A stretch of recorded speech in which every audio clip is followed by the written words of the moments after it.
2 o'clock on this busy May day, and it's nice to have Jorge Posada in the studio. His book, The Journey Home, My Life in Pinstripes. Jorge with Gary Brozek and the Yankee catcher for a very long time and for many successful years joins us now. Jorge, welcome. How are you? Thank you, man. I'm doing good. Good to see you, as always, and I'll give everyone where Jorge is going to be, starting with the, all his, he has one later on tonight, a appearance at Bookmark Shop in Brooklyn, and tomorrow, so I'll give you all that too. As I said, as Jorge sat down, and I haven't seen him in a little while, I said, Jorge, you surprised me with a book because you are such a private guy. You were not a guy who liked to do a whole lot of talking, let your play, stand for itself. So your reason for the book, what was the reason? The reason was just more my dad, my family, how I was grow up, and grew up in Puerto Rico, and everything that my dad did for me and my sister to get us, to have a better lifestyle, and things that my dad made me do when I was growing up that I had no idea why he was making me do it. And that was the main thing. Obviously, I'm going to talk about the minor leagues. I'm going to talk about my years in junior college, and then the big league stuff. Players, obviously, their ability, their drive, and everything else, you got to get a little lucky to hit a team at the right time. Boy, did you hit the Yankees at the right time. We were very lucky. And they were a big part of it, but you guys hit the Yankees, you and Derek especially, that you hit the Yankees at the perfect. What a run. I mean, what an incredible run you guys had. We were very, very lucky to be, like you say, at the right time, at the right place, and we were brainwashed in the minor leagues really, really well. The Yankee way from the get-go. Winning is everything. And, the minor league system did a hell of a job with all of us. And I think me moving behind the plate was probably another thing that I said in the chapter or in the book.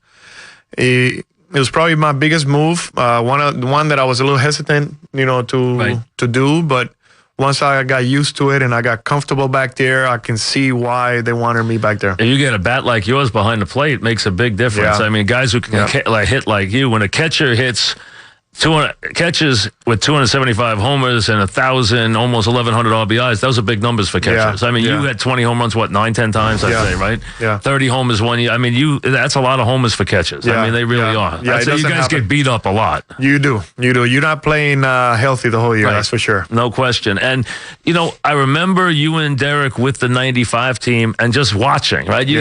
What do you remember about that year when you guys just observing in that September? And the Yankees hadn't been in the playoffs in so long. Yeah, I remember we were in Baltimore and,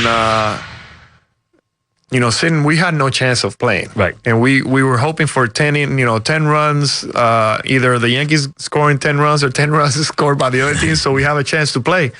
And I remember we were sitting down in dugout in Yankee Stadium all the way at the end, and Roberto Alomar makes a hell of a play. And me and Derek stand up and we're like, oh, and they're like, looking at us like, what the hell are you guys doing? We were fans, we were fans of the game, watching the game. And, there were things that happened like that, that year that we bonded really well. As you start to take over behind the plate, 96, which was, as the years unfolded, you come of age, the team comes of age. 96 was such a special year. The whole Buck changeover. Here's Torrey. Torrey takes over, and everything starts to change, and you get in that World Series, that 96 year, you come from behind to win it, setting off just a great run from those teams. What do you remember about that first championship? What do you remember about, that here you are, you're just starting out, and now you're in the World Series against the Braves, big underdogs in the World Series against the Braves, and wind up winning that World Series. Yeah, we had some pitching, man. We have 5 guys that were, ready to go every day, and we had a hell of a bullpen. Talking about Mariano being setup man, you had John Wetland, you had, Jeff Nelson, Mike Stanton, even Graham Lloyd getting guys out, Ramiro Mendoza. I mean, we had a great bullpen. Yeah, great bullpen. And then, you had guys like, Strawberry, Cecil Fielder, great bench, Tim Raines, Wade Boggs, Charlie Hayes. It was a big team, and. We lost 2 games in New York, and we go to Atlanta, and Joe Torre changed the lineup a little bit and put Cecil against tough lefty. I think it was Avery or Avery. Yep. Yeah. So he put Cecil. He put the right-handed hitting lineup on the field, and we won that game. And and then the momentum changed it a little bit. And here you are, the guys are so young. Now you're Yankees and you're champions already. Yeah. And now you're kind of the toast of the town, and now you're champions in 98, 99, 2000. That's a lot. I mean, you guys, right away, you're at a very young age, you guys have a lot of World Series. Yeah. It was, you look back and it's so hard to win. It is. It is so hard to win. Everybody took it for granted. We at that made time. it look easy. Yes. We really did. And win 11 straight World Series games. It's crazy. You look back, it's not that easy to do what we did. As you find out later on, right? I mean, years later, but winning that early, what did that mean to your career, to have so much success so early? I mean, it must have been even hard to deal with having so much success so early. Yeah, but you know what? You take it as you go, and you embrace it, and you try to keep living your life, but also understanding that now you're in the microscope, and you have to live your life a little bit more private and try to separate the game from family. And but we were lucky, man. We were super excited to catch a lot of the big time pitchers of this era, and I'm I said it in the book also, guys that Duque coming around in 98, to David Cones and Roger Clemens and David Wells. I was very lucky. Yeah, you had a lot of big pitches to catch, no question, and also you were counted on to do a lot with the bat too. I mean, that was a big part of your game. I mean, you were a big hitter and a big part of this offense. A lot of power, and a big part of you weren't just in there to just take care of the catching. You had to also contribute. Yeah, we everybody had to. It wasn't only me. It was everybody had to. Like they say, keep the line moving. Yep. So it was important for. Do the things that we did. We took a lot of pitches. We got the pitcher, hopefully by the 5th inning, 6th inning, out of the game, and we got in the bullpen. When you think back to those, you must, now that you are retired and a family man, and think back, you must think back to those days that stadium was just rocking day after day, October after October, and the chant. You must have, you heard the chant, right? You knew they had whole this stadium chant. was I mean, but you got, how much you must have got very used to hearing the chant, right? I mean, we even have to do a commercial about it because it was fun. It's one of those things that the fans are standing up, they're saying your name, and you can't go wrong with 60,000 people saying. Now, how good is that? I mean, great. that was something that was, because they expected a lot from you. You obviously had a lot of big moments. We're talking with Jorge Posada, and you were so linked to Jeter, and there was always this feeling Jeter was the leader, and you were kind of like the enforcer, right? You were kind of like the muscle behind Jeter. Yeah, he was a great leader, and and you were a big part of that too. I mean, you were the other part of that. Yeah, I helped out. I was his right hand man, but it wasn't like, you take, this turn, you go. It was more collectible. If there was something we needed to be said. Did you guys orchestrate things though between the two of you? Did you say we need to do this with this club, or we need to do stuff for this stuff? Did you ever talk about stuff like that, or was it just natural? It just happens. Yeah, it just happened. You don't really set it up. You can't set it up. I mean, if something happens during the game, you come up. It's either I'll go get him or he go get him. I mean, it all depends who's there, or closer or faster to. You used to have those battle of wills with Clemens. You had a lot. You and Clemens used to go round and round. Yeah. And El Duque and David Wells, and it happens. It's part of the. It's part of the game of getting your teammate to be better at that time. We're talking with Jorge Posada, the book, The Journey Home, My Life in Pinstripes. We'll get to, because I know his father was a big part of this in the family. Jorge will be at the Bookmark Shop, 8415 3rd Avenue in Brooklyn. That is tonight at 7 p.m. Tomorrow, Books and Greetings in Northvale, New Jersey at 4:30 p.m. The Journey Home, My Life in Pinstripes. Interesting stuff. There's a lot to get to with you. Last week, Pedro Martinez has a book, and he's in here. And he's got a book out. Okay. And we get to obviously the whole stuff with Zimmer and you and the head and everything. And he says, I don't like Posada. Posada cursed my mother. He knows better than that. We're not friends. We don't like each other. Did you know that he felt this way? I'll tell you, we're not going to dinner anytime soon. So, yeah, you know what? He's still, I guess, holding a grudge and whatever. It is what it is, and you move on. I have moved on, but I guess he hasn't. Do you remember that? He's thing? What I don't remember saying anything about, obviously, his mother, but if I did, whatever. Heat of the moment kind of thing, right? Yeah. What do you remember about that game, if anything? I remember Karim Garcia. Right. Getting drilled in his neck. And when you take matters into your own hand, this is life or death. So you got to protect your players. And Kareem, for us, we had to protect him at that time, and things boiled over. Those games were wild. They really were. Every Red Sox Yankee game. It's funny. The 2003. And I went through it with Pedro, the great rally that every Yankee fans remembers from 5-2 to 5-5, and you get the base hit that ties the game up, the 2-run base hit that ties it up at 5-5. One of the great rallies that night. That was an amazing. Now the next year was tough in 2004, but 2003 that was a great comeback. That game 7 was an amazing game. Mariano had 3 amazing innings, then the home run. That was one of the great games ever. It was. Yeah, it's a classic. Yes. It was one of those games that you look at it and everything that happened during that game. We were down 5-2 going into the 8th inning, and we got a rally going. Matsui hit a big double, and I got Bernie got a base hit, knocked in Jeter, and then Matsui got the double inside the first base bag, and then you come up with 2 on and get a base hit to center field and tie the game up. The place was going crazy. Yeah, it's probably the loudest I have ever heard Yankee Stadium. Yeah, it was wild. I mean, it was really just that was one of the great games. Mariano pitched 3 innings that night. When you think when you're catching Mariano in that kind of game, I mean, when you guys come in and you're discussing, can he get another inning? Do they come ask you, can Mariano get another inning, or they just left it up to him? As soon as I come in, Joe Torre or Mel would come and said, How is he looking? How's he looking? I said, he's still looking good. Still looking good. So they will go to him.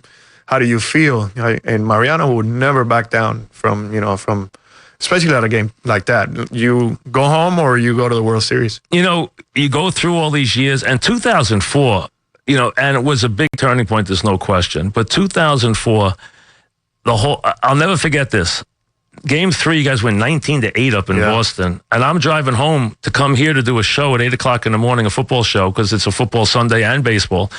And the fans are like, we never can beat this team. 19-8 the next night, 9th inning, they get the walk and the stolen base, they win. They win the game in extra innings, and then that whole series falls apart. For you guys who had been so proud and had owned that team, that had to be a really rough series, right? It was tough. It was tough not being able to to come up with that big hit. We were there, but we didn't, there was one game that Mariano lost in Boston. And then you had a 5-3 lead in game 5, and Gordon came in, and then Mariano. Gordon came in. Then the last 2 games, that was the bloody sock game 6, and then game 7 was over in the second inning. I mean, game 7 was 8-0 in the second inning. They just killed you guys. It was tough not being able to, in that game 6, being able to come up with that big hit. You had so many big hits. You had a lot of big postseason home runs, a lot of big moments. One stick out for you? Is there one at bat, one home run? You had a lot of postseason. You had 11 postseason home runs. Is there one that you cherish more than the others? I mean, of all these big moments that you had? Probably there's 2 home runs. One in the World Series against Arizona. Right. Game 3 that put us ahead, and we were able to win those games here. It's a great series that we lost. Oh, crazy series. That one hurts probably a lot more than... Well, going back after the way you won games here with the Tino homer, the Brocious homer from behind, and then game 6, and I don't know if Andy was tipping pitches or what. Said. I mean, I was in the building that night, and they're killing him. I mean, just killing him. That's what they said, that he was tipping his pitches. Is that what you thought? Yeah. You can't tell at the time, right? No, we couldn't tell at the time. Right. Everything looked the same. Even looking at the video now, Andy probably can tell you that he was tipping pitches, but I couldn't see what was wrong. And then the next night, you're winning after the Soriano homer. Yeah. Mariano is lights out in the 8th inning to the middle of the order, and then they get that crazy rally and the bunt in the 9th inning. Yeah, if you go with that scenario 100 times, you come out on top. Maybe one time, and this will happen. I mean, being on top of Mariano on the mound, we have the game won. I mean, period. I mean, I would not change anything that we did, and just happened. It's baseball. All these years with all these great pitches, and especially Mariano Rivera, what made Mariano so special as someone who caught him more than anybody else? Why was Mariano so good? He was mentally tough. And not only his cutter, but the location of his pitches were unbelievable. If I tell you to throw it right here, he would throw it right there. If I tell you to move, it was location. So you put the glove, he put the ball. Right where, I mean, the ball would be cutting. And he can make it bigger. He can make his cutter bigger. And he started learning his two-seamer. Mariano was more about mental tough than anything. I'm gonna challenge you with what I have, and I'm gonna hit my spots, and I'll dare you. It was kind of that mentality. So when you put the glove, he's gonna put the ball there. He'll hit it. That's so great control more than unbelievable anything. Control. Great fundamentals. His mechanics, and he was. We don't get 5 World Series championship rings without him. We're talking, of course, with Jorge Posada. He said 2 home runs, won the World Series home run. What was the other one? The other one, I hit a home run of Pedro that I enjoyed a lot in the old Yankee Stadium back in 2000, and I think it was 4 or 5. That one? I'm trying to remember that. What game was that? It was regular season game. Yeah. Just because it was Pedro? Yeah. Where I hit it too. So you didn't like Pedro very much. No, right? Was there more before the whole hit you in the head thing? Was there more than before that, or was there always something between you and Pedro? Or was it really just that day? Yeah, I don't know. There's nothing really can tell me. I don't know. I really don't know. I can't believe he's talking about it. During the Hall of Fame, his Hall of Fame tour, bring me up when I'm.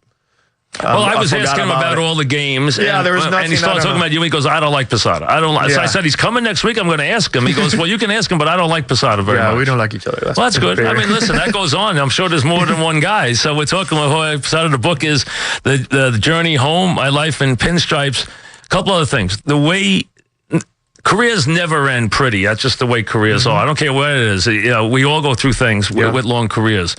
The whole thing with the Red Sox, the lineup, the whole thing. I understand why you're angry. I really do. When you look back over that, would you do anything different? Did the temper get the best of you? How about the whole situation? Would you do it the same way? What about the whole thing? I would. Hopefully, it will calm down and leave it as it was, and I would have communicated a little bit more with Girardi, and I didn't. I kept my anger inside, and it kept boiling over. It wasn't till that day that I boiled over, but there was a lot of things going on throughout the year, right? That I should have talked, and I didn't, and that was my fault. Was it hard for Girardi to manage you, having you two be catches and stuff like that? Was there always an issue? Some guys say hard to manage guys you played with. Some guys find it hard to do. Was there always a little something with you and Girardi? I had no problems with Girardi as my teammate. Right. I follow him around. I watched him. I worked out with him. He was a great example for me. So, I mean, I don't know what happened from teammates to coach to manager. As manager, did you guys have, was there issues when you were, was this always something that was going on? There was something We going heard on. stuff all the time that Jorge and Joe don't get along very well. There was times that I did not understand what he was trying to do. You didn't? Okay. No. Did you? And you never really got it straightened out, right? No. Yeah, that happens. Yeah. I mean, listen, not every guy is going to be a good situation. Yeah. And you know what? Going out is never easy. Yeah. I mean, it is because as players get older, you have a lot of pride. Yeah. You had a great career. And at the end, you're not as good as you were when you were in the middle. Yeah, Everybody sees it. And that was understood. It's going to happen to everybody. I mean, there's no way around it, but it's hard to deal with. It really is, right? And it's hard to go through. Yeah, especially when you had a great career. Yeah, it's tough. It is tough. And I have moved on, and we have talked in spring training a little bit, but there is still not going to be a definite answer. to my questions. Now you and Jeter are portrayed as being, like brothers, close. Yeah. Are you still that close, you guys? Yeah. Yes. Is he the guy you're closest to? Are there any other Yanks from that group that you're really close with? Yeah, very close with him. Obviously, he's my brother. And, right. Very close with Pedro Martinez. Okay. I'm very close with Bernie Williams. We did a lot of things together, throughout our career, and they're my buddies, they're my friends, they're my brothers. So even you stay pretty close to not just Jeter, the other guys too. Yeah. Do you see guys in life now when you're older? Do you see guys and stuff? You spend time together, or is it hard? No, it's hard because everybody's kind of apart, and but we see each other every once in a while. I try to see, we come up. I'm gonna come up for Bernie's May 24th, so we'll see each other again, and hopefully we can try to stay together and do some things. You also, we're talking with Jorge, the book, of course, The Journey Home, My Life in Pinstripes. You went through a very interesting time in your career, too, in that clearly there's players who were doing steroids. Mm-hmm. Famous players doing steroids. Mm-hmm. You even talked about this morning. You were a guy right there, people could say on the fringe of being a Hall of Famer, okay? That guy. You're a guy who, if I asked you did steroids, you can tell me you didn't do steroids, right? Guys who did Clemens, A-Rod. How do you feel about those guys as guys who have been caught? I mean, does it bother you? I've been talking about it, during the book tour and stuff like that. And there's a lot more in the book, and there's a lot more. I mean, Alex is my friend. Rocket is my friend. It's tough to talk about people that you love, right, in a negative way. So, does it bother you though that there's that division? Do you think those guys got a big edge? Not just them. All the guys who did steroids, not just single out those guys. The good thing about our clubhouse, I never saw it in front of us. Never did. There was never a talk in never front of us. Never saw one guy do steroids? Never. Not honestly. Honest. I mean, it's amazing. See, fans, we can't understand that because not just that. I mean, fans too. They're like, all these players and people, no one ever says they see it, so they wonder, where do these guys do this stuff? Well, he wasn't in the clubhouse. Okay, he was behind closed doors. So we never, thank God, I never saw anything or even heard anybody that they were using. Do you feel like it was an uneven playing field for guys? I mean, you can see, guys were a lot stronger, but back then. And it never crossed my mind, till later that people started, getting, they were talking about it and they were getting caught and stuff like that. But I never saw it in front of me that, he's juicing. I couldn't, I can tell that he was strong, but I couldn't really tell that he was, doing something. Does it? But I mean, and listen, it's a very honest opinion. I mean, I know you said you don't think those guys should be in the Hall of Fame. A lot of people feel that way. That's not an unusual thought process. It doesn't mean listen, I understand you saying, you don't want to single out a guy like that you might like who did steroids, but there were a lot of guys who did steroids. I mean, there were a lot of guys. I mean, it's tough when you are right in the middle of it and you got guys that are your friends. It's tough to talk about, Yeah, I'm sure. I know it is. I mean, so but if you're on the other side, you might feel, hey, those guys had an advantage. You lost an MVP day, right? Yeah. I mean, that stuff. So I'm sure that's hard to deal with. Yeah. So when you, is there any, are you good with A-Rod now? If you so it's not an issue. Yeah, how do you feel about those? Do you forgive those guys for if a guy comes back to your team and he's done steroids, do you say, what are you thinking? Or do you just not even get involved with it? I mean, you guys not discuss it? You don't talk about it. You don't have to. You just talk about it. You let it go. Alex has been, with us for a long time now, and I'm super happy about him. He looks like a humble guy that is having a lot of fun playing the game, and I'm happy because he has paid for everything. And I'm happy for him because he looks like a changed man, and I think he's paid for everything that he's done. And I'm not just singling out. Clemens too was another guy. And there's other guys, Giambi. I mean, there's a bunch of guys. So you had a lot, not just your team, a lot of teams. I mean, there's hundreds of guys out there. Yeah. You know what I think you guys missed is that the guys who were clean, like yourself, as you say, and I take your word that you are. You guys should have spoke up more in those player association meetings and push those guys to, maybe get harder on testing earlier on guys, It's tough, because you were a vocal guy. You were probably a vocal guy in those meetings and stuff. At that time, we didn't know what the hell was going on, Mike. There was a lot of speculation, and it's tough to, to go back and say, I knew because you didn't know. Yeah, so even though you might have heard rumors about guys. Rumors, yeah. Right, well, you saw guys come to the plate, right, who were bigger than they had been, right? And then someone hits the ball 9 miles. You're probably behind the plate saying, man, that guy just hit the ball a million miles, right? And maybe he wasn't. Yeah, I mean, maybe he had a good, it's tough. It was a tough time. It really is. And it's, that's hard now for the Hall of Fame because all these, look at Mike Piazza. He's never been caught, and people won't put him in the Hall of Fame saying, we think he did it. I mean, so no one even knows. Yeah. It's very hard for the fans to get a real handle on what guys should be in the Hall of Fame, what guys shouldn't be in the Hall of Fame. As someone as a catcher right there, I mean, you have credentials that are right there to be in the Hall of Fame with your offensive stats. There's no question. You played 17 years. You won a lot of championships, and your offensive numbers as a catcher are really good. You're one of those guys. I hope, man, one of these days. I hope. Tell me about your dad and his influence on your career. Man, let me put some examples. At 11, 12 years old, he brings this big old truck of dirt. I mean, this full dirt is taller than the house. And he wants me to bring that dirt all the way back to the house because he wants to level the playing field back there, like the field. Mm-hmm. Not the playing field. I made it a playing field later. But, right. And I'm like, it's going to take me months to bring all this red dirt. And the more it rains, in Puerto Rico, it rains every day, the harder this thing got. So things like this that he wanted me to do, he wasn't only, making me work hard, but he was doing some kind of discipline.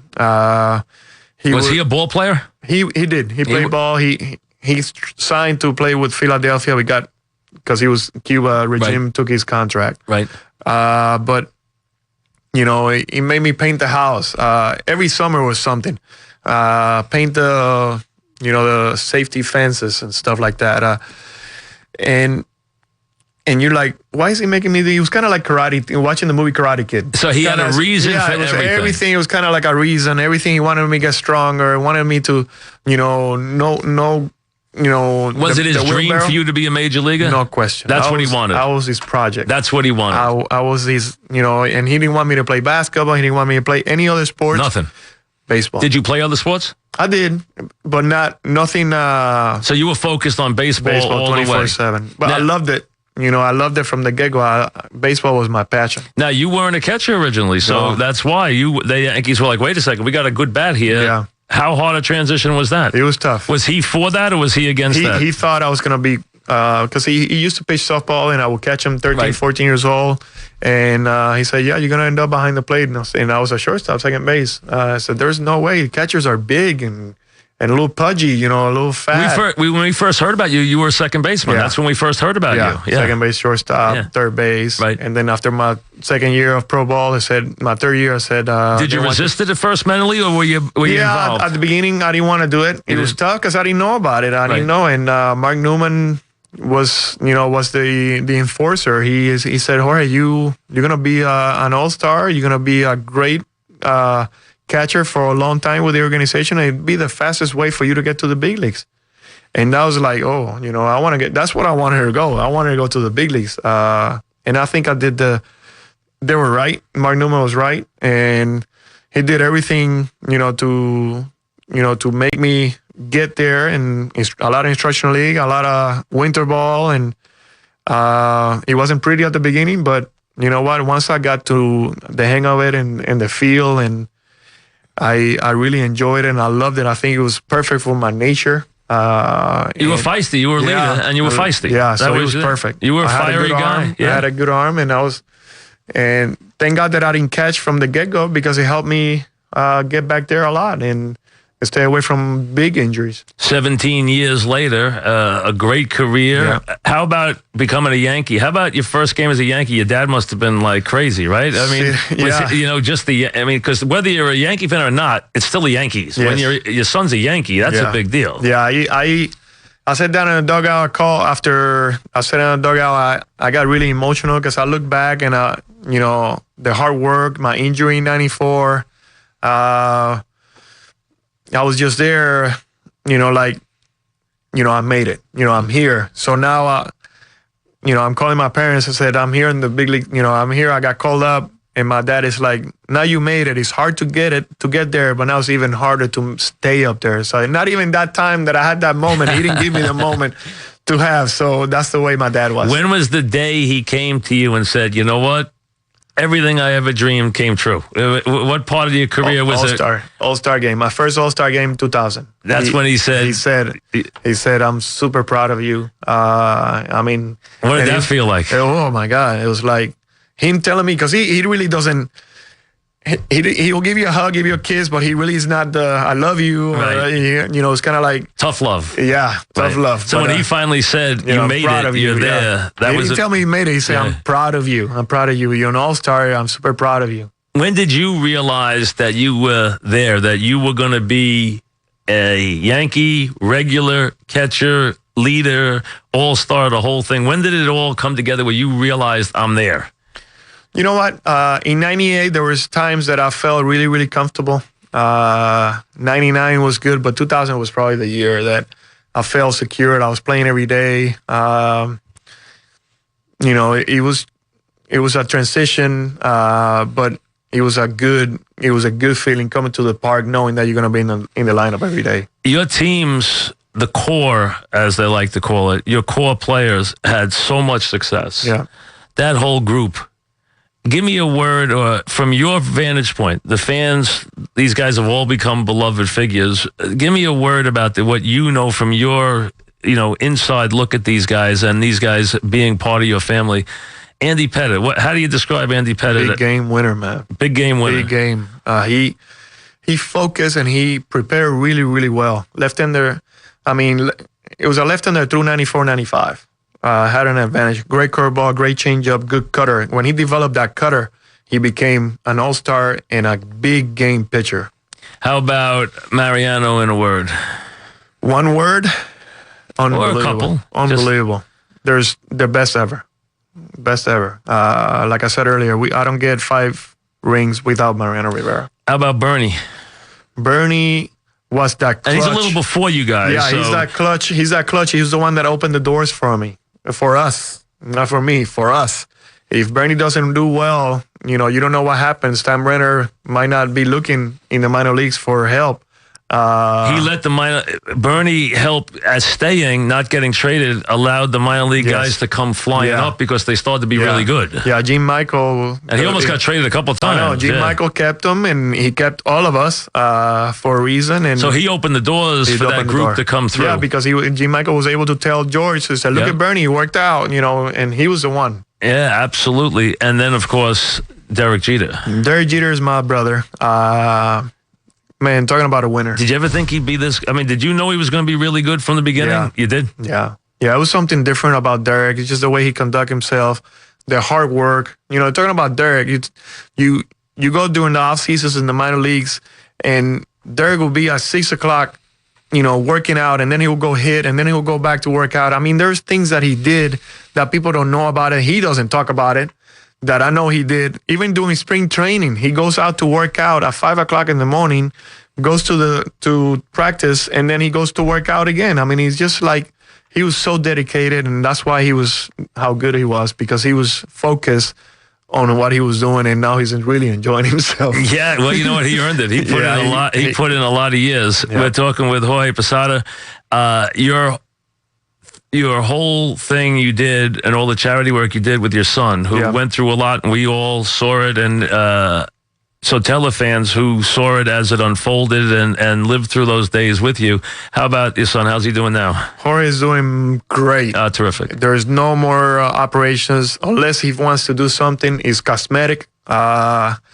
So he's 15 years old. They haven't been on other operations since 2010. So he's doing really, really good. A great kid, great student, playing a little ball, baseball. So we're really happy. Yeah, great kid. And he went through a lot. Went through 9 operations that opened. And so did you have to go through it. Yeah, those were tough, right? Yeah. Those were hard for you. It really was. Really, really hard. Yeah, and that's great that he turned out well. And we send him your best.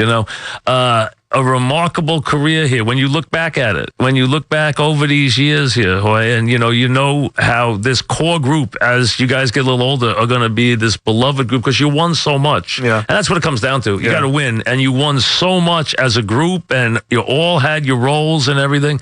You know, what do you remember most about this Yankee run and these wonderful years with this team? Yeah, it looked easy, but it wasn't easy. Like I said before, it was a lot of fun. You know, in New York, the fans were unbelievable. I mean, I got myself, and I played better, and I played because the fans expected so much from us, and they made us a better team. And you got a day coming up this year, you know? Yeah, I can't wait. Bernie has a day, then you have a day coming up. I can't wait. August 22nd is going to be a tough day, very emotional. Hopefully I can, you know, talk to everybody and express myself the way I want to and not break down. Well, you know what? I'm sure you'll go through it well. And again, it's a remarkable, really wonderful career. What goes fast, doesn't it? It does go fast. It's amazing. I watch you guys break in, so you know it's been a while, and now you've been gone a while, which is scary. It really is. We'll see. You can see Jorge, and he'll be there to sign your book, The Journey Home: My Life in Pinstripes, tonight at the Bookmark Shop. 8415 3rd Avenue in Brooklyn at 7 o'clock. And then tomorrow, Books and Greetings, 271 Livingston Street, Northvale, New Jersey.